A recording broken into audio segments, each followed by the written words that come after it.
There is no job worth $2 million a year. That's why they pay athletes these fantastic salaries. I was listening to the radio the other day. They just contracted to pay one player on one team $6 million a year. Can you believe this? And why is that? It's the Roman circus. What does the emperor do when the people become restive, and when the people are asking questions, and when the people don't like the policies of the emperor? He sends them to the circus. He creates a circus. He builds a giant coliseum.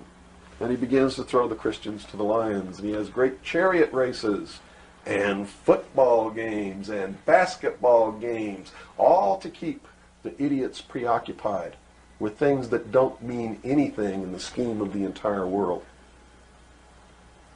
so that they don't have the time to learn what the truth is, so they don't ever get smart enough to learn how they're being manipulated, so they don't ever question the emperor.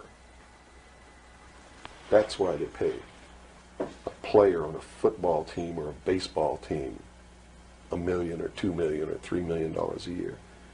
It is the Roman circus.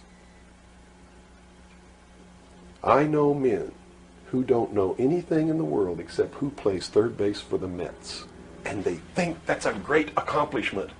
And they meet and pat each other on the back and bond and go have cocktails and talk about what this guy that plays third base for the Mets did in last night's game. It's sad. It's really sad. Is there any room in a kind of society where these manipulations are not taking place for this type of entertainment, or any type of entertainment at all? If people understand that a game is a game, if people understand that nobody, no matter what they do, is worth paying $2 or $3 million a year for, people should be able to get rich if they want to, by the sweat of their individual labor. Okay? By going out and doing something for the world. Not by taking people's minds away from the emperor. It's a game. Football's a game. Football's a game. But let me tell you something.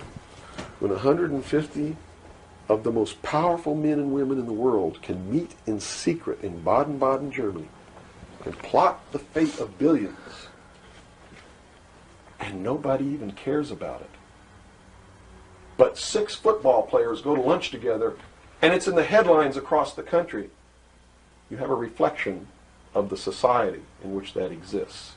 And it is a sick society that is doomed to self-destruction.